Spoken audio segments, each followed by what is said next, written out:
अब जो आज का सत्संग दास प्रारंभ करना चाह रहा था, अभी तक तो उसकी भूमिका बनी है। आप जी कहाँ रह रहे हो, कहाँ रहा करते थे, और ये गलती आपसे बनी, और वही व्यवस्था आज सबके अंदर विद्यमान है। जैसे ये हीरो और हीरोइन, ये फिल्मों में काम करते हैं बच्चे, वो अपनी रोजी रोटी के लिए निर्लज होकर नाचती हैं, गाती हैं, अटक पटक चटक मटक करते हैं। और ये युवा बच्चे उसी रोग से ग्रस्त हैं जो सतलोक में गलती की थी, और उनकी उस चटक मटक को देखकर उन पर आसक्त हो जाते हैं। कोई कहता है ये मेरा फेवरेट हीरो है, कोई कहता है ये मेरी फेवरेट हीरोइन है। खाक फेवरेट है, वो कह देंगे तुम्हारे को वो अपनी रोजी रोटी कमावन, नाचे कूदें, और तुम मूर्ख बन रहे उनके पीछे। तो ये जो हमारे अंदर वृत्ति है, ये वहां से घर करी हुई है, और वही यहाँ आज है। इस बरवाला के अंदर हिसार में यदि कोई अभिनेता अभिनेत्री आ जाती है और देखे इन बच्चों का, फिर वहां जमघट हो जाएगा। और इतनी दूर तो खड़े खड़े देखेंगे, वो खड़ा वो खड़ी है, 2 घंटे धक्के खा के वापस आ जा, धूल फांक के, क्या दिया उसने। तो इसी प्रकार हम उस सच्चे लोक से गिर गए, इसी त्रुटि के कारण। तो अब हमने क्या करना है, हम कैसे ऊपर जा सकते हैं सतलोक में, वो तरीका अब इस दास को प्राप्त हुआ है। परमात्मा ने स्पेशल भेज रखा है इस दास को आपके उद्धार के लिए।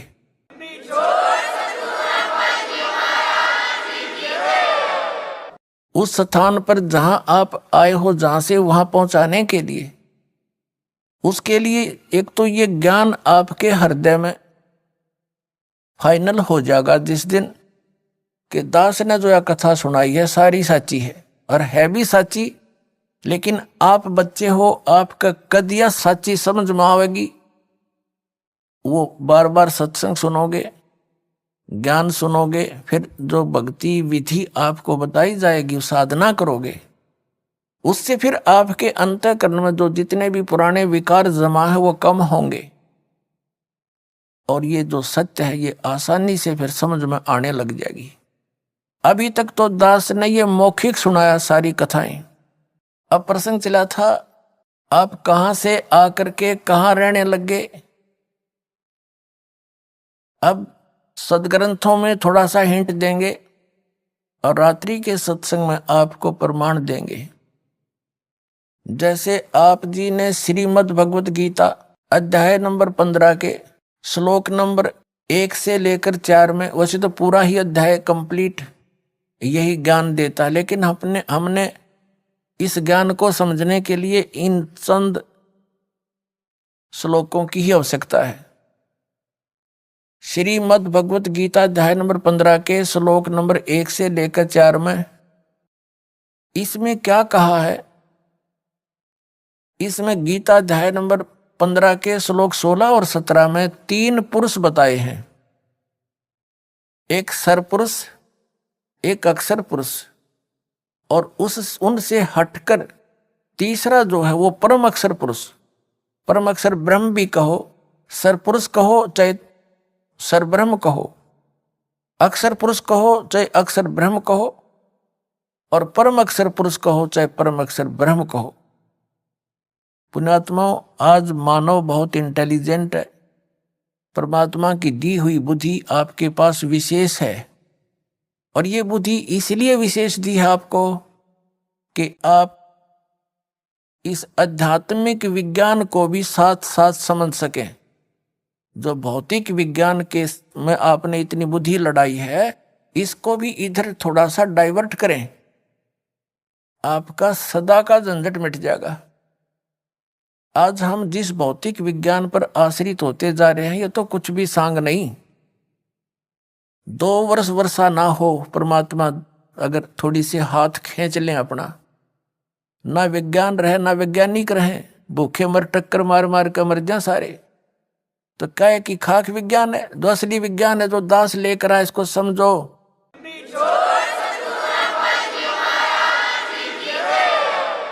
अब यहाँ घूम रहे, ऊपर के ग्रहों में जा रहे हैं, मंगल ग्रह में खोज रहे कोई सुख में स्थान सामग्री मिल जा, कोई बुध ग्रह में चेष्टा कर रहे हैं, कोई चंद्रमा पे जाकर खोज रहे हैं। इन खाली खोखिया में कुछ ना पावे। जो असली स्थान है सतलोक, वहां की खबर दास लेकर आया है, परमात्मा ने दी है, वो सुख वहां पर है। और वहां जाने के लिए इस भौतिक विज्ञान की आवश्यकता नहीं, आध्यात्मिक विज्ञान, इस तत्व ज्ञान की आवश्यकता जो दास के पास है। और इससे आपको यही सुख हो जाएगा जो आप कहीं और खोज रहे हो। यही आपकी पृथ्वी पर इतना भरपूर सामान दे देगा, सामग्री दे देगा, ऊपर अक्षर ब्रह्म, आपने कितना जाने की जरूरत ना पड़े, सारे सुख दे देगा, सदा बाहर कर दे, फिर से बाहर ला दे परमात्मा 1 मिनट में, सब चीज आपको उपलब्ध करवा दे। पता नहीं वो क्या कर दे आपके लिए जब आप इस पर आश्रित हो जाओगे।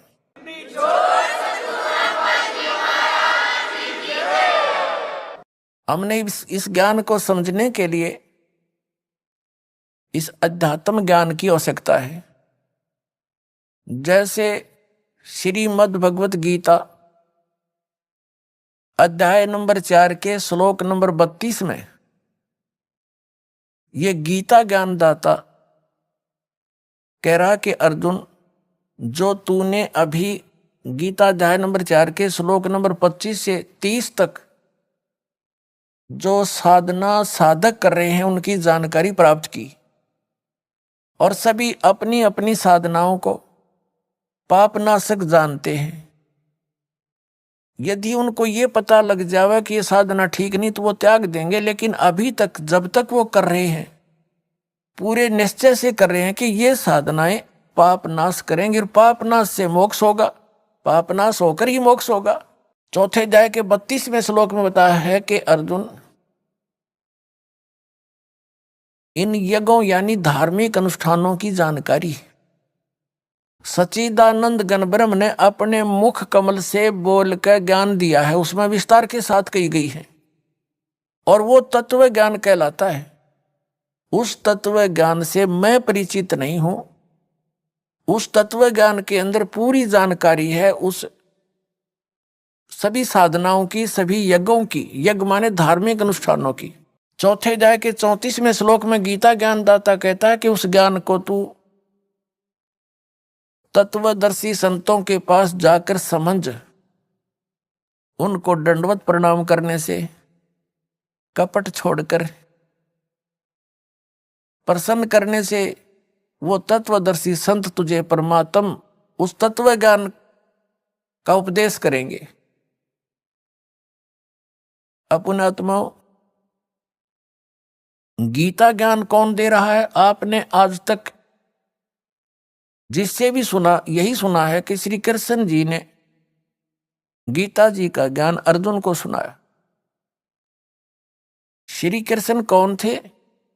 श्री कृष्ण विष्णु अवतार थे, यानी विष्णु जी की ही आत्मा यहां आई हुई थी, और श्री कृष्ण के अंदर प्रवेश कर गया ये ज्योति निरंजन काल सरपुरुष। इसने प्रतिज्ञा कर रखी है, इसने प्रतिज्ञा कर ली थी दुर्गा के सामने कि मैं कसम खाता हूं मैं अपने वास्तविक रूप में किसी के समक्ष नहीं आऊंगा, मैं अपनी योग माया से छुपा रहूंगा। और दुर्गा से कहा था कि जब दुर्गा चिंतित हुई थी दुर्गा जी कि मैं अकेली औरत कैसे संभालूंगी सारे ब्रह्मांडों को, तब उसने कहा था तू केवल निमित्त निमित्त होगी, गुप्त रूप से सब कार्य मैं ही किया करूंगा। तो इसने श्री कृष्ण जी में प्रवेश करके इस काल ने, ब्रह्म ने, ये ब्रह्म भी कहलाता, सरपुरुष भी कहलाता है, सर ब्रह्म भी कहलाता, ज्योति निरंजन भी कहलाता है। इसने श्री कृष्ण में प्रवेश करके सरपुरुष ने, ये 21 ब्रह्मांड के स्वामी ने यो गीता जी का ज्ञान बोला था। श्री कृष्ण का केवल शरीर पर योग किया था, जैसे एक प्रेत आत्मा दूसरे के बॉडी में प्रवेश करके बोलता है, उस समय उस आत्मा को अचेत कर देता है, उसको पता ही नहीं मैंने यो क्या हो रहा है इसमें, और वो प्रेत बोलकर निकल जाता है। तब वो सचेत होती है ओरिजिनल आत्मा उस शरीर की, तो उसको पता ही नहीं मैंने क्या बोला था। और ही बताते हैं तू ऐसे बोल रही थी, ऐसे बोल रहा था, ऐसे कह रहा था, तो थोड़ी बहुत वो भी सुन लेता है कि मैंने ऐसे बोलना शुरू कर दिया था। तो ऐसे उस काल ने श्री कृष्ण में प्रवेश करके ये गीता जी का ज्ञान बोला। सरपुरुष ने 11वें अध्याय के गीता जी के श्लोक नंबर 32 में स्वयं कहता है, मैं काल हूं अर्जुन, अब परवर्त हुआ हूं, अब आया हूं मैं। श्री कृष्ण तो पहले खड़ा था और अर्जुन पूछ रहा कि महानुभाव आप कौन हो, मैं आपसे अपरिचित हूं। अर्जुन, श्री कृष्ण तो अर्जुन का साला था और साले ने भूल गया, वो कृष्ण नहीं था उस समय, वो विराट रूप दिखाया उसने, कृष्ण तो भूल भाल गया, वो विराट रूप दिखाई दिया उसने, तो श्री कृष्ण नहीं था वो। श्री कृष्ण जी के अंदर वो काल बोला था, उसने जुल्म करवाना था। श्री कृष्ण नहीं चाहता था ये युद्ध हो, क्योंकि वो पहले ही मना कर दिया था कि मैं युद्ध भी नहीं करूंगा और मैं हथियार भी नहीं उठाऊंगा, एक तरफ मेरी सेना होगी, एक तरफ मैं होऊंगा। भगवान कृष्ण ने यही सोचा था कि ये और नहीं तो पांडव मान जाएंगे इस बात पे, जब एक तरफ ये मुझे तो लेंगे ही लेंगे क्योंकि मैं इनका रिश्तेदार हूं। एक तरफ सेना लगा दी, तो वो ये सोचा चाह रहे थे कि अर्जुन युद्ध ये मना कर दें पांडव, हमने युद्ध करते फिर हमारी तो हार है, जब सेना भी नहीं हमारे पास। लेकिन वो फिर भी नहीं माने। कहने का भाव ये है कि भगवान श्री कृष्ण जी महाभारत का युद्ध करवाना नहीं चाहते थे, तो जब अर्जुन मना करे था श्री कृष्ण उसी समय कह देते कि चल भाई ठीक है, छोड़ चलेंगे वापस। उसी समय युग काल प्रवेश कर गया कि अब बात बिगड़ेगी। कृष्ण जी तो कह देगा ठीक है भाई, मन ना लड़े चल, मैं तो पहले मना करूं था, तो उस समय युग काल आ गया। और इस ये जब तक प्रवेश रहा तब तक प्रवेश रहा जब तक यू सारा नाश ना हो लिया महाभारत का, फिर निकल गया इसके अंदर से, श्री कृष्ण के अंदर से। फिर श्री कृष्ण जी से बाद में अर्जुन पूछ रहा है, इसमें महाभारत के अंदर एक प्रकरण आता है। अर्जुन कहता है बाद में जब राजगद्दी प्राप्त हो ली, तब कहता भगवान एक बार सत्संग करके जाना, आप द्वारका जाने वाले हो, और वही ज्ञान सुनाना जो युद्ध के दौरान सुनाया था गीता वाला। उस समय श्री कृष्ण कहता मुझे याद नहीं मैंने क्या कहा था। इससे सिद्ध है कि श्री कृष्ण ने बोला ही नहीं था वो। तो हम प्रसंग पर आते हैं कि ये गीता का ज्ञान ये ब्रह्म बोल रहा है, और ये कह रहा है कि उस तत्व ज्ञान को जिसमें पूर्ण मोक्ष मार्ग है और वो गॉड गिवन है, सच्चिदानंद घन ब्रह्म का बोला हुआ है, उस ज्ञान को तत्वदर्शी संत जानते हैं, उनसे पूछ, मैं नहीं जानता।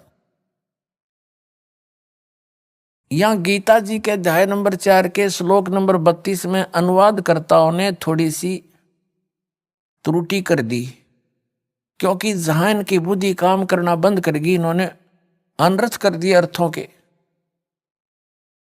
यहां ब्रह्मणे शब्द है, ब्रह्मणे मुखे मूल पाठ में, तो इन अनुवादकर्ताओं ने ब्रह्मणे मुखे का अर्थ कर दिया वेद की वाणी।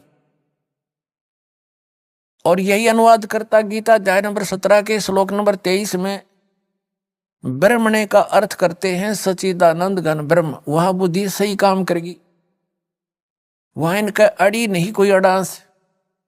उसमें लिखा 17वें अध्याय के 23वें श्लोक में कि ओम तत् सत इति निर्देश ब्रह्मण तिर्विद समर्थ ब्राह्मणा तेन वेदा च यगा च विहिता पुरा।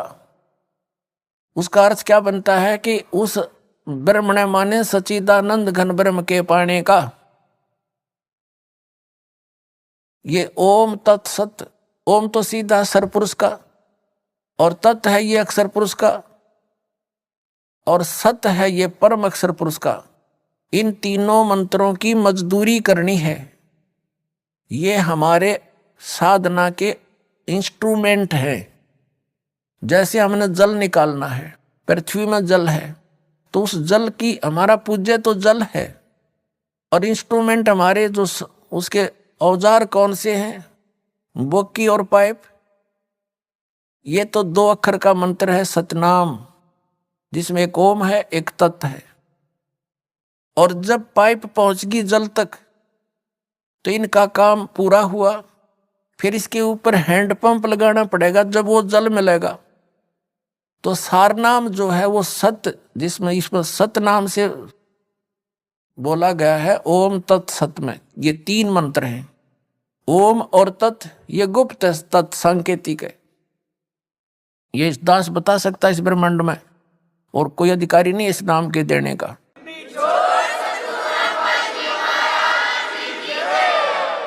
ये दोनों मिलकर 2 अक्षर का सतनाम हो गया। जो समझ लो बोकी, श्वास श्वास की बोकी लगानी है। और फिर सत है, ये सार शब्द की तरफ संकेत है। वो मंत्र न्यारा है, ये दास देगा। वो समझ लो हैंडपंप का ऊपर की मशीन। अकेले सतनाम से मोक्ष नहीं, और सतनाम के बिना सार नाम की कीमत नहीं, वो काम नहीं कर सकता। जैसे बोकी लगाकर पाइप जल तक पहुंचा दी तो फिर हैंडपंप लगाया जाता है। वो सार नाम समझ लो, सार शब्द। उस हैंडपंप को भी चलाना पड़ता है, तब वो वांछित वस्तु मिलती है। तो हमने सतलोक जाना है, परम अक्षर ब्रह्म की प्राप्ति करनी है, उस स्थान पर जाना है जहां जाकर फिर वापस कभी नहीं आते। उसके लिए 3 मंत्र के जाप का विशेष योगदान है। तो गीता अध्याय नंबर 15 के श्लोक नंबर 23 में इसमें बताया कि ओम तत्सत इति निर्देश है। ब्रह्मण त्रिविध समर्थ है, वो सचिदानंद घन ब्रह्म का, उसके पाने का, इस 3 मंत्र के साधना का, जाप का, सिमरण का निर्देश है। निर्देश मीन डायरेक्शन, फाइनल फैसला, नथिंग एल्स। इसके अतिरिक्त और कोई मंत्र नहीं। निर्देश का ये सीधा अर्थ होता है। तो कहने का भाव यह है कि वहां इन्होंने ब्रह्मण्य का अर्थ सच्चिदानंद घन ब्रह्म कर दिया, सही कर दिया। और वही ब्रह्मण्य अर्थ है 4थे अध्याय के 32वें श्लोक में। या इनकी बुद्धि फिसल गई कि इनको ज्ञान नहीं था, और जिस कारण से इन्होंने अर्थों के अनर्थ कर दिए, कथाएं घुमा दी। जैसे गीता अध्याय नंबर 7 के श्लोक नंबर 18 में अनुत्तम शब्द है, अनुत्तमम यानी कति घटिया, उसका अति उत्तम बढ़ा दिया इन्होंने। बताओ, 4ठी कक्षा के बच्चे ने पूछ ले, उत्तम माने श्रेष्ठ, अनुत्तम माने अश्रेष्ठ। अरे इन्होंने उस अनुत्तम का सर्वश्रेष्ठ कर दिया। व्याकरण बदलने लग गए बिना ज्ञान के, अनर्थ कर दिए। गीता अध्याय नंबर 18 के श्लोक नंबर 66 में वरद शब्द है, वरद माने जाना होता है, इन्होंने आना कर दिया। बिना ज्ञान के निड़ंगे अड़या करें। गुरु बिन काहु न पाया ज्ञान, जो थोथा बुस छड़े मूड किसान। गुरु बिन वेद पढ़े जो प्राणी, समझे न सार रहे अज्ञानी। आज तक ये सब अज्ञानी थे, क्योंकि इनको गुरु नहीं मिले, सतगुरु नहीं मिले। सतगुरु या तो स्वयं परमात्मा आए थे, सतगुरु का रोल किया था, वो तो भगवान भी थे। वो तो ऑल इन वन है, ऑल राउंड है। उसके बाद वो सतगुरु थे जिनको भगवान सीधे मिले और सचखंड सतलोक लेकर गए, वापस छोड़ा। उनके प्रत्यक्ष गवाह, और वो उनके पास कंप्लीट स्पिरिचुअल नॉलेज था और कंप्लीट साधना थी, परिपूर्ण साधना थी, ये मंत्र थे। या तो वो सतगुरु थे। उनमें कौन कौन है? आदरणीय धर्मदास साहिब जी, आदरणीय मलुकदास साहिब जी, आदरणीय नानक साहिब जी, जो सिख धर्म के प्रवर्तक माने जाते हैं, आदरणीय दादू साहिब जी, आदरणीय गरीबदास साहिब, गांव छुरानी जिला जज्जर हरियाणा वाले, आदरणीय घीसा दास साहिब जी, गांव खेखड़ा जिला मेरठ उत्तर प्रदेश वाले। इन महापुरुषों की जानकारी तो दास को है कि ये सदगुरु थे, लेकिन उस समय इनको निर्देश दे दिया था परमात्मा ने, सख्त हिदायत दे दी थी कि इस तत्व ज्ञान को और इस सार शब्द और सार नाम को, इस सतनाम को अभी डिस्क्लोज ना करना। नहीं तो इस इन काल के भेजे दूतों के ये यथार्थ ज्ञान और यथार्थ मंत्र हाथ लग जाता। जैसे राधा स्वामी पंथ है, इसी से निकला हुआ पंथ है, यू जय गुरुदेव पंथ। सिरसा के अंदर सच्चा सौदा और जगमाल वाली वाला और ये ठाकुर वाला, ये निरंकारी, ये सारे इससे निकले हैं, गुरु सिख धर्म से ही निकले हैं। यानी गुरु ग्रंथ साहिब को पढ़ा करते ये, उसमें से अपनी अल्प बुद्धि से जैसा इनका समझ में आया वैसा नारा सांग जोड़ दिया। वास्तविक ज्ञान इनके पास था नहीं। और राधा स्वामी पंथ का प्रवर्तक श्री शिवदयाल जी, वो गलत साधना करके पांचों नाम काल के जाप करके भूत बन गया। अपनी शिष्या बुक्की में प्रवेश करके हुक्का पीवा रोटी खावा के वहां पर पहुंच गया सतलोक वो। तो ये बात बिगड़ती। अब इस पूरे ग्रुप को पता नहीं वो सतनाम कौन सा, सब सतनाम के गुण गावे, पूरा सिख समाज भी सतनाम सतनाम करता है। उन सतनाम का नहीं पता दो अक्षर का कौन सा सतनाम वो। और नानक साहिब जी उसी का जाप करते थे, क्योंकि उनको परमात्मा मिले थे, आकर के सचखंड लेकर गए थे, उनको पूरा कंप्लीट कोर्स दिया था कि आप इसका जाप कीजिए, पर अभी बताना नहीं किसी को। उस नाम का जाप समुद्र की साखी, जन्म साखी नामक एक पवित्र पुस्तक है, सिख धर्म की, बहुत मान्य है। जैसे हम कबीर पंथियों के लिए कबीर सागर मान्य है, उसमें क्या है, परमेश्वर कबीर जी बोला करते थे, जो वार्ता उनकी हुई, जो घटनाएं धर्मदास जी ने देखी, वो धर्मदास जी लिखा करते थे, उनके परम शिष्य और साथ रहते थे। ऐसे ही बाला और मर्दाना श्री नानक साहिब जी के, नानक देव साहिब जी के परम शिष्य थे, वो उनके साथ रहते थे। और जो भी घटनाएं घटी बाला जी ने लिखी, आंखों देखी, तो उसमें उसको जन्म साखी बोलते हैं। जन्म साखी में एक समुद्र की साखी है। समुद्र की साखी में एक प्रकरण आता है कि बाला और मर्दाना ने श्री नानक देव साहिब जी से श्रीलंका देखने की प्रार्थना की, इच्छा व्यक्त की। उन्होंने कहा आंखें बंद करो। आंखें बंद करके खोली तो समुद्र के किनारे खड़े हो गए और कहा समुद्र के ऊपर मेरे साथ आप चलो, जैसे थल पर चलते हैं। हम दोनों मर्दाना और बाला नानक जी के गुरु जी के पीछे पीछे चल पड़े। उन्होंने ये कहा कि तुम वाहिगुरु वाहिगुरु जाप करते रहना। तो हम वाहिगुरु कर रहे थे। नानक साहिब जी कुछ देर के बाद उन्होंने उच्चारण शुरू कर दिया, ओम सोहम का जाप कर रहे थे। ये 2 अक्षर का मंत्र है। तो मर्दाना ने भी सोचा मैं भी यही जाप कर लूं।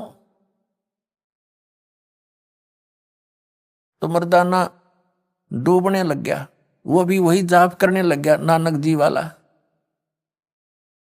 जब नानक साहिब जी ने देखा कि ये मर्दाना डूब रहा है, तो उन्होंने कहा कि मर्दाना तू वही जाप कर, ये मंत्र मत जाप कर, गुरु की नकल नहीं करते, आज्ञा का पालन करो।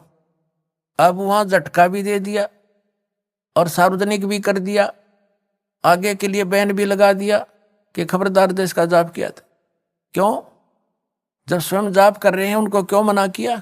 आदेश था परमपिता का कि यदि अब ये डिस्क्लोज हो गया तो पिछली पीढ़ी जो अब शुरू हो गया ये परमात्मा का यथार्थ पंथ ज्ञान, यहां फिर हम बिनता नहीं बता पाएंगे। ये काल के प्रेरित भेजे हुए पुण्यात्मा थे, जितने संत बने हुए हैं, लेकिन फंस गए ये काल के। इनको भ्रमित कर दिया, मिसगाइड कर दिया, गलत साधना करवा दी। ये थे पुण्यकर्मी प्राणी और आखिरी सांस तक ये स्वस्थ रहे और सारी झूठ बोला करते, गलत साधना करते और करवाते थे। तो पूर्व जन्म के संस्कार थे उनके, तब तक तो ठीक रहे, फिर भूत बन गए। और ये पाप लाद दिए न्यारे जो परमात्मा के बच्चों को मिसगाइड करने का। तो कहने का भाव ये है कि उन महापुरुषों को ये मंत्र दे दिए थे और बता दिया था तुम जाप करो, कल्याण कराओ, अभी डिस्क्लोज ना करो, लिख दो अपनी एफिडेविट में। सभी महापुरुषों ने अपनी अपनी अमरवाणियों में लिखा हुआ है। लेकिन सिख समाज के अंदर एक विशेष प्रेरणा दी दाता ने, उन्होंने इस मंत्र को ग्रंथ साहिब में ही नहीं लिखा इकट्ठा, इस डर से कि कहीं किसी के यूं हाथ लग जाए, ये जाप ना कर ले इस 2 अक्षर के मंत्र का और मर्दाना वाली हालत ना हो जाए सबकी। डूब ना जावे यानी हानि ना हो जावे, इस डर से। और उसी गुरु ग्रंथ साहिब से ये नकली पंथ चाले सारे उससे पढ़कर समझ में इनका आया नहीं। यदि ये मंत्र गुरु ग्रंथ साहिब में लिखा हुआ होता आदि ग्रंथ में, तो ये सारे वो इनाम देते। आज ये दास कैसे बिनता बताता कि ये अधिकारी नहीं है, वो अधिकारी है ही नहीं। नाम देने का अधिकारी तो दास बना के भेजा परमात्मा ने वर्तमान में, दूसरा इस पृथ्वी पर अधिकारी नहीं इस नाम के देने का।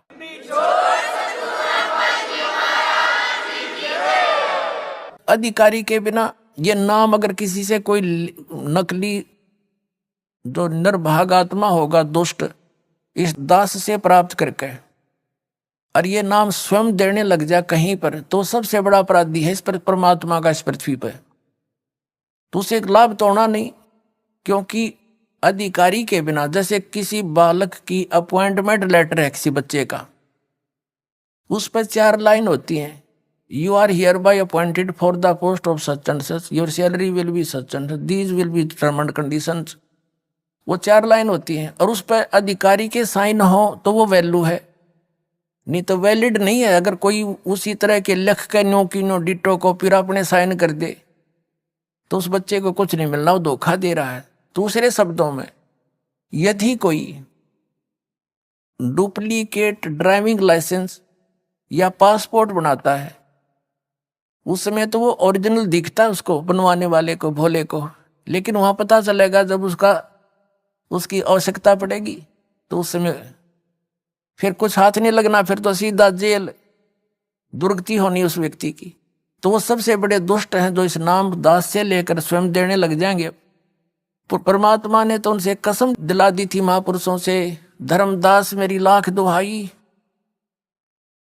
ये सार शब्द, ये मूल ज्ञान के अंदर ये सतनाम और सारा कुछ आ जाता है। सतनाम को थोड़ा बहुत सार्वजनिक करना पड़ा, लेकिन सार शब्द को तो कति छींट भी नहीं लागण दी दाता ने किसी का। इस दास के अतिरिक्त इस ब्रह्मांड में किसी के न सपने में भी ज्ञान नहीं, सार शब्द है।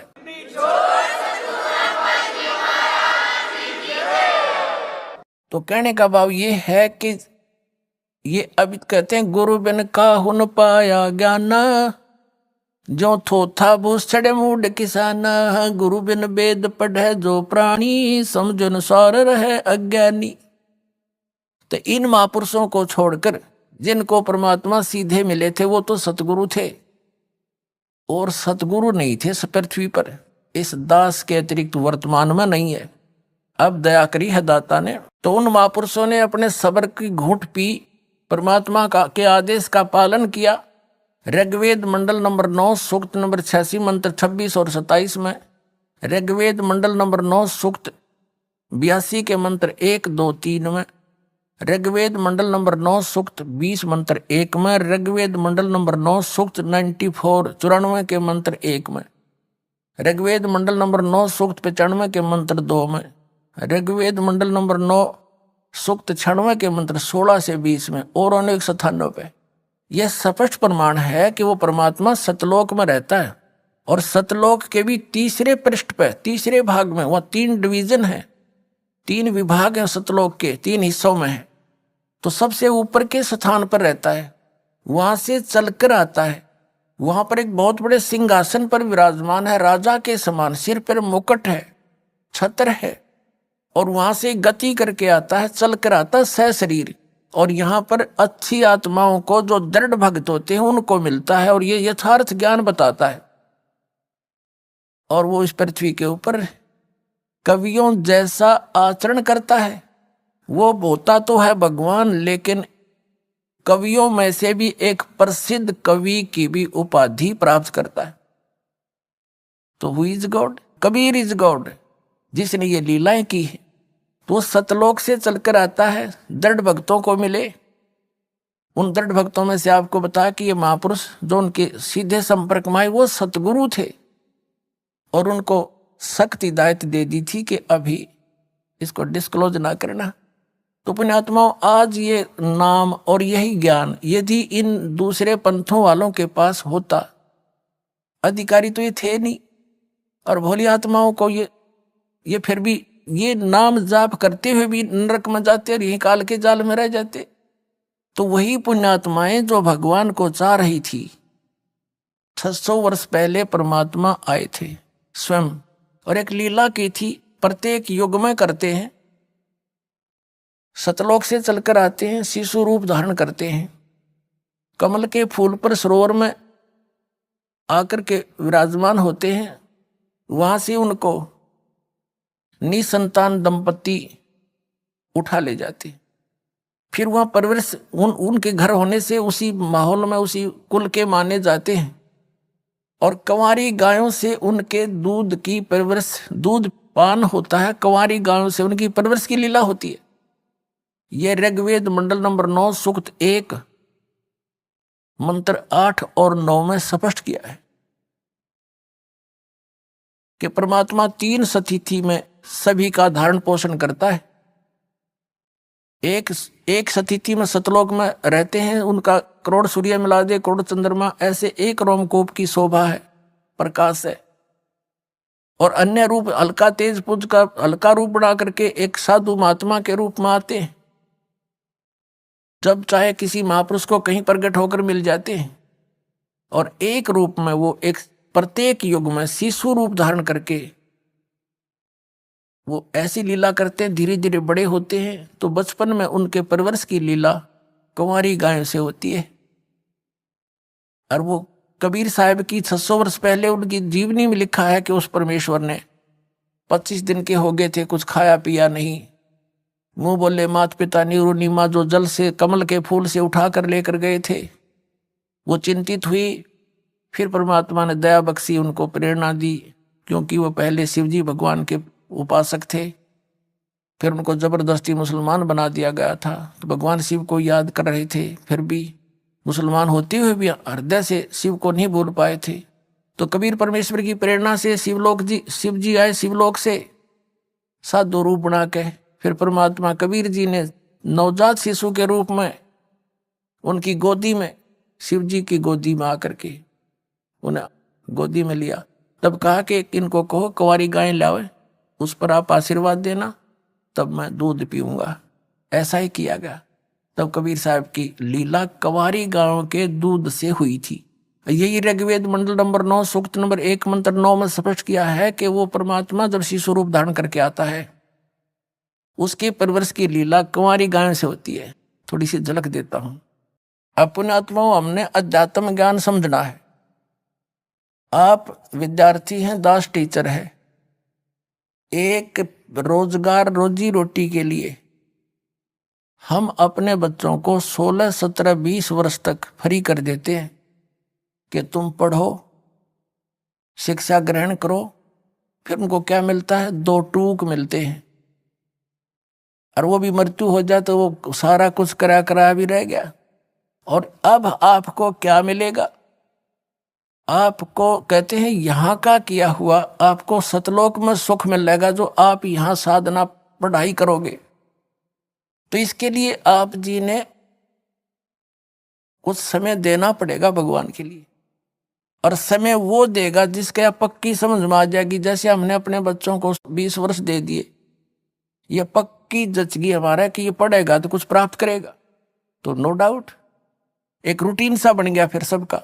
तो ऐसे ही इस ज्ञान से आपके हृदय में एक परिवर्तन होगा कि यहाँ की रोजी रोटी भी भगवान ने देता है, उसके बिना नहीं दे सकता। चाहे कोई कितना सिर पटक लो और कितने तुम इन राजनेताओं के निकट घूम लियो, जब भाग में नहीं होगा तो कति नहीं दे सकते हुए से सिर पटक लेना। और देना भगवान ने 2 रोटी चाहिए, हमने घनी बकवाद देंगे, आवश्यकता नहीं रहेगी, महसूस नहीं होगी। अब ये ड्रेस आपको मिली है ना, या ड्रेस मनुष्य वाली, ये विद्यार्थी की ड्रेस है इस पृथ्वी पर। और विद्यार्थी अपने उद्देश्य को भूलकर फिल्म देखता है, गाने सुनता है, ताश खेलता है, सुल्फा पीता है, घोटी लाता है, तो उसके कैसे लक्षण है? क्या वो उपलब्धि करेगा उस अपने पढ़ाई की? नहीं, वो फिर सदा दुखी होगा। इसी प्रकार ये मनुष्य शरीर आपको प्राप्त हुआ था, यहाँ से सत भक्ति करके और सतलोक में मिलेगी, यहाँ करी हुई कमाई आपको, वहां सुख होगा। और यहाँ भी सुविधा पूरी देगा, क्योंकि आप विद्यार्थी हो, उस परम पिता के बच्चे हो। आपको विद्यार्थी बनाकर भेजा है तो सुविधा भी वो देगा। 2 रोटी चाहिए, बकवाद नहीं। गुटी लाना, फंड करना, 6 प्लाट ले ले, 4 कोठी बना ले, और कल मर जाए फिर कुत्ता बने अंडे सिर पर धर ले कोठी न उसने। तो ये बात आपका समझ में आवेगी धीरे धीरे, क्योंकि अभी तक तो हमने बकवादे सुनी और वो देखी है। तो इस प्रकार परमात्मा ने ये शरीर इसलिए दिया आपको कि आप विद्यार्थी हैं, और सब इसको पुनः सोचो इस बात पर। और यहाँ का जैसे जो बच्चा जो ट्रेनिंग करता है जिस भी साइड की, कोई मेडिकल कर रहा है, कोई इंजीनियरिंग कर रहा है, कोई वैसे पढ़ रहा है, कोई शास्त्री की कर रहा है, तो वहाँ की हुई पढ़ाई उसको फील्ड में सुख मिलेगा और वो वहीं सुख प्राप्त कर रहा है, तो यूजलेस हो गया उसका सारा काम।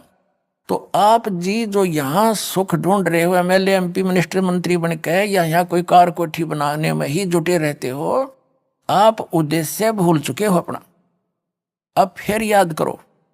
और यहाँ का किया सतलोक में मिलेगा आपको, वहाँ ठाठ करियो, कुछ भी काम को ना, सारे सुख कितना बैठे बतलाइयो, और कहीं कुछ खाइयो पियो, सारे मौज, विमान आपके सामने होगा जहाँ बैठ कर जाइयो, सारी सैर सपट्टे करियो, वहाँ सारा सुख वहाँ पर है एज इट इज।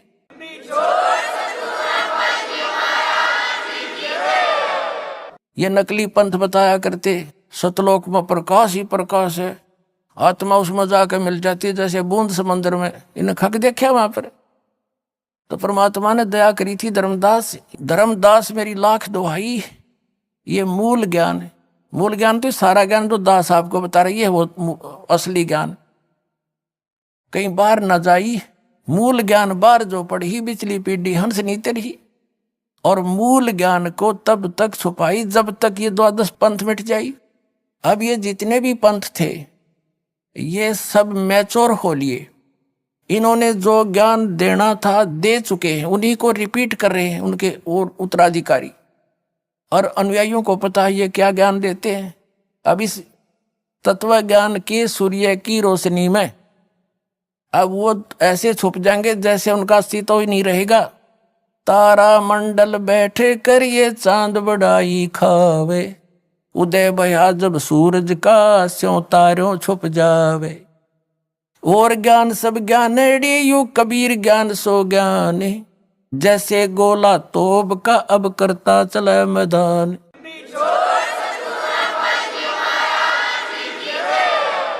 तीन सब फेल हो जाएंगे जितने भी संत पंथ है ये नकली, और एक ही ज्ञान रह जाएगा परमात्मा का, क्यों हम सभी उसी के बच्चे हैं और उसी के लिए हम भटक रहे हैं।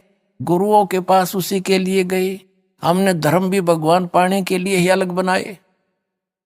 अब वो हमें सहज में मिलने जा रहा है तो हम फिर एक हो जाएंगे, अवश्य होंगे, देख लेना, ज्यादा समय नहीं लगेगा।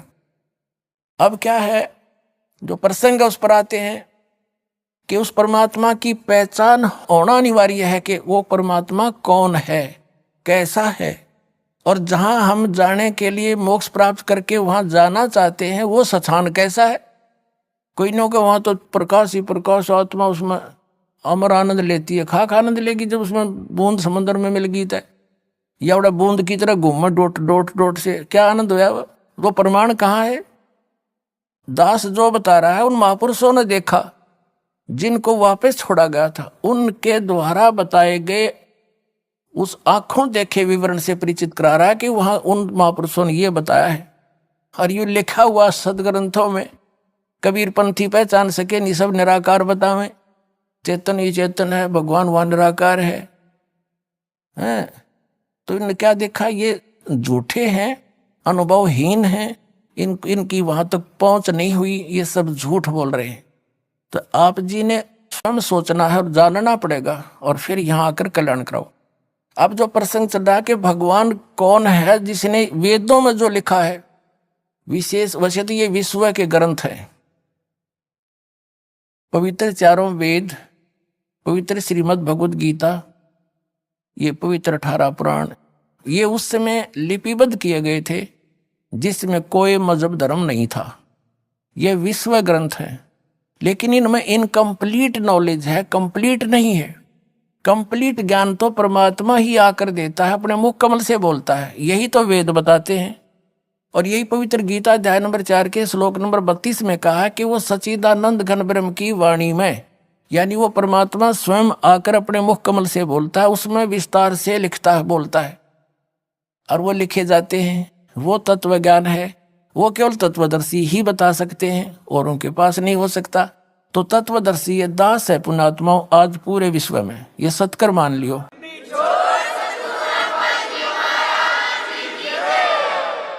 तो ये हो गया ज्ञान। वो ज्ञान कौन सा है, फिर उसमें भगवान कैसा है, क्या लीला करता है, वेद बताते हैं। और वेदों को पूरा, वैसे विशेषकर वर्तमान में पवित्र हिंदू धर्म के पुण्यात्मा तो अवश्य स्वीकार करते हैं कि वेदों में जो लिखा सही है।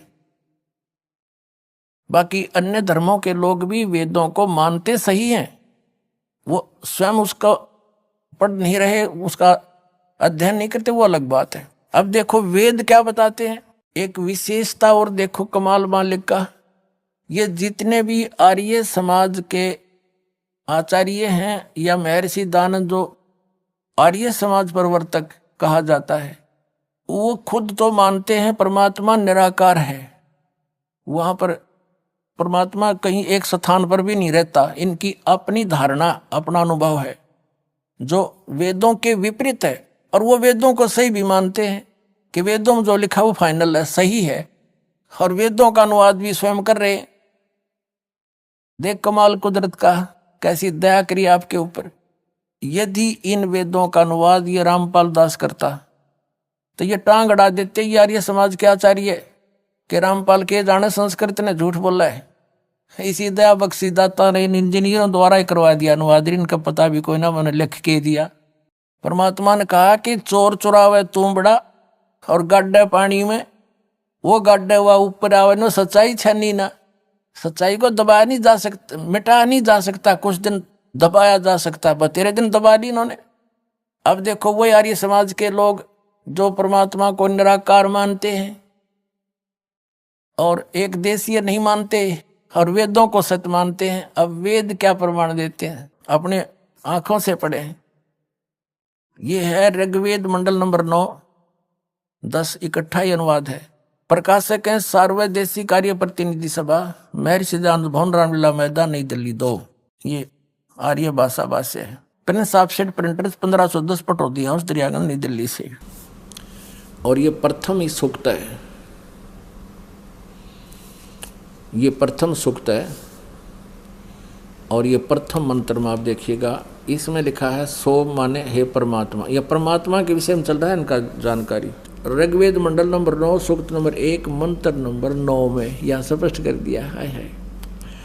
उस ये देखो, अभी अधन्या, अधन्या माने अहिंसनीय, अभी माने सर्प सब प्रकार से, अभी अधन्या, अधन्या माने बिना दनाई, अभी माने पूर्ण रूप से, जाके संग बैल नहीं लागा, वो कुंवारी गाय बछिया, धेनु माने गाय। संस्कार देखिएगा, अभी अधन्या उत्सृणंती धेनव शिशुम, सोम इद्राय पातवे, ये 9 में। तो इम माने उस, सोम स्वभाव वाले श्रद्धालु पुरुष को, अमर परमात्मा को, ये सोम माने अमर परमात्मा को, पुरुष माने परमात्मा को, जो शिशु रूप में प्रकट होता है, शिशु रूप में जो प्रकट होता है। इन्होंने कुमार अवस्था में ही अभी अधन्या यानी कति पूर्ण रूपेण अंटस बिना धनाई, यानी अभी माने सब प्रकार से, अधन्या माने बिना धनाई, यानी गाय को हम बिना धनाई कहते थे, भैया धनाई नहीं से गाय। तो अभी अधन्या माने कंवारी गायें, गोएं तृप्त करती है। यहाँ पर जो गायें नए दूध ना हुई हो, गर्भ ना धारण किया हो, उसको कहते हैं ये बिना धनाई है। अधन्या बिना धनाई एक लोकल लैंग्वेज, अपनी लैंग्वेज में हमारे, और वही क्योंकि हमारे सबकी भाषा के अंदर किसी ना किसी भाषा का कोई शब्द अवश्य मेल खाता है। तो अधन्या, अधन्या माने बिना धनाई, यानी जो सांड ने टच ना करियो। अब यह धन्या का अर्थ होता है बिल्कुल अछूत, छुई भी ना हो। इसका अर्थ है कि वो परमात्मा जब शिशु रूप धारण करके प्रकट होता है और लीला करता है, धीरे धीरे बड़ा होता है, बचपन से ही बड़े बड़े विद्वानों के छक्के छुड़ा देता है, वो उस तत्व ज्ञान को सुनाने के लिए ही आता है। उस गीता अध्याय नंबर 4 के श्लोक नंबर 32 में जिसके विषय में कहा है कि उस सचिदानंद घन ब्रह्मण मुखे, सचिदानंद घन ब्रह्म के मुख से उच्चारित वाणी में वो कंप्लीट स्पिरिचुअल नॉलेज होता है, उसको तत्वदर्शी संतों के पास जाकर समझ। तो ये तो प्रमाण आपने मिला कि परमात्मा जब शिशु रूप धारण करके आता है तो उसकी परवरिश की लीला कुंवारी गायों से होती है, या वही कौन से भगवान के जिनको हम भगवान मानना करते तो उनमें किसी एक का दिखा दो उदाहरण, राम का, श्री कृष्ण का, या श्री विष्णु का, श्री और किसी भी देवता का, या कोई जिनको 9 अवतार मानते हैं या 50-25 अवतार मानते थे, या कोई पीर पैगंबर का दिखा दो, या लीला जो दास आपको वेदों में प्रमाणित करा। अब उनकी जीवनी में 600 वर्ष पहले जो दाता ने लीला की थी, जो करता ही ऐसी है प्रत्येक युग में, वो दिखाते हैं। ये है कबीर सागर।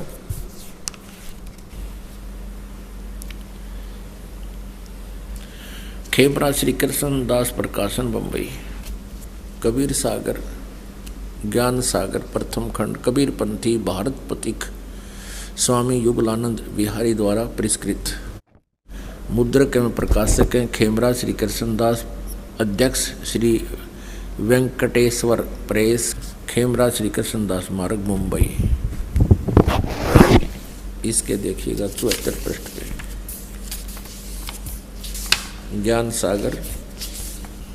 अब सुन जुल्हा मन भयो आनंदा, जिमी चकोर पायो निशी चंदा। अब पुत्र को प्राप्त करके कहते हैं जुल्हा वो नीरू खुश हुआ। ले सुत चले हरस मन कीना, बच्चे को लेकर चल पड़े खुशी खुशी से। अरतासों पुन अस बोल ही लीना, सुत काशी को ले चले लोग देखण तय आव, अन पानी बखे नहीं जुल्हा शोक मनावे। कुछ खाता पीता था नहीं और वो जुल्हा यानी नीरू बड़ा दुखी हुआ। तब जुल्हा मन कीन दीवाना, रामानंद सो कही उत्पाना। मैं सुत पायो बड़ गुणवंता, कारण कौन बखे नहीं संता। रामानंद ध्यान तब धार्या, जुल्हा को तब वचन उचार्या। पूर्व जन्म मत ब्राह्मण जाति, हर सेवा की नी भली बाती। कुछ तु सेवा हरि की चूका, ताते भयो जुल्हे का रूपा। प्रीति प्रभु गही तोर लीना, ताते उद्यान में सुत तो ही दीना। वैसे तो वास्तविकता अलग से है, क्योंकि कबीर परमेश्वर ने कहा था धर्मदास जी को कि 12वां पंथ का जो प्रवर्तक होगा गरीबदास, उसके द्वारा मेरे यथार्थ ज्ञान को पुनः प्रकट किया जाएगा। मैं उसको सत्य से परिचित कराऊंगा, दोबारा छोड़ूंगा, वो फिर सही ज्ञान लिखेगा। तो तब तक परमात्मा ने क्या कहा था कि मेरे इस कबीर सागर में थोड़ा बहुत ये अनसमझ लोग कबीर पंथ में काल के दूत घुस के कुछ परिवर्तन कर देंगे, लेकिन सच्चाई को छुपा तो नहीं सकेंगे, थोड़ा बहुत परिवर्तन कर सकते। इन्होंने रामानंद से जोड़ दी कि रामानंद ने कहा कि एक गाय लिया कुंवारी। वास्तविकता गरीबदास जी ने अपने ग्रंथ में लिखी है कि शिव उतरे शिवपुरी से अवगत बदन विनोद, और उन्होंने आकर शिव मंडल से साधु रूप बना के शिव जी आए, क्योंकि वो नीरू और निमा शिव के पुजारी थे। उसी जन्म में ब्राह्मण ब्राह्मणी थे, वो जबरदस्ती मुसलमान बना दिए गए थे। भले ही वो मुसलमान थे, लेकिन अंतःकरण से पुकार अपने शिव जी की किया करते थे। तो शिव जी आए थे और फिर परमात्मा ने आपको बता दिया। खुद कबीर साहब बोल रहे थे, 25 दिन के बालक, उनसे 7 बार चर्चा की थी।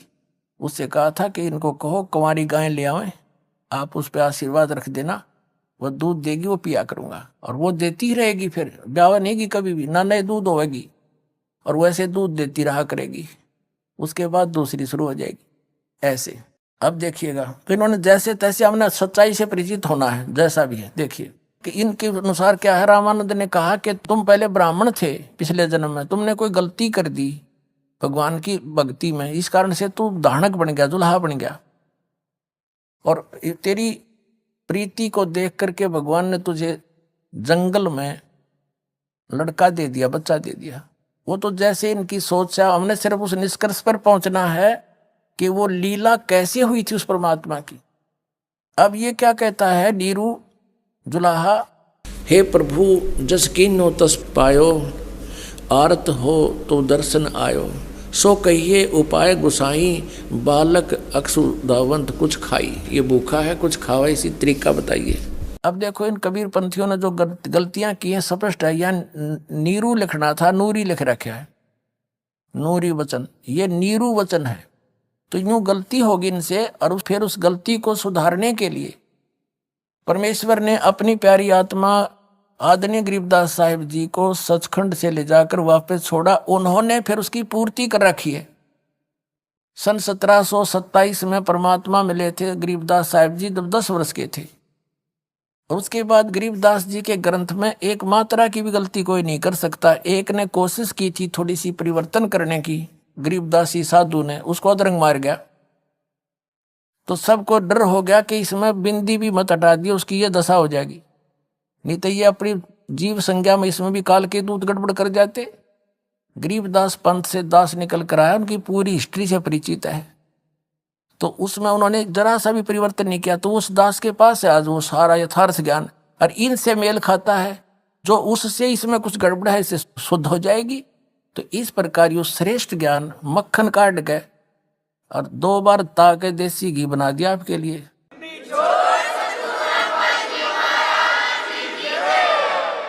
हे प्रभु जस कीनो तस पायो, आरत हो तो दर्शन आयो, सो कहिए उपाय गुसाई, बालक अक्षुदावंत कुछ खाई। ये भूखा है कुछ खावा, इसी तरीका बताइए। रामानंद अस युक्ति उचारा, तुम सुत कोई ज्ञानी अवतारा। उसने बताया कि तुम्हारा बेटा कोई आम व्यक्ति नहीं है, ये कोई विद्वान पुरुष का अवतार है। बचिया जाही बैल नहीं लागा, सोले ठाड करो ते ही आगा। कि एक बछिया ले आओ जिसका बैल ना लग गया हो, अर्थात जो कभी भी नए दूध ना हुई हो, दढ़ाई ना हो, यानी बैल ने टच ना करी, अर्थात कंवारी।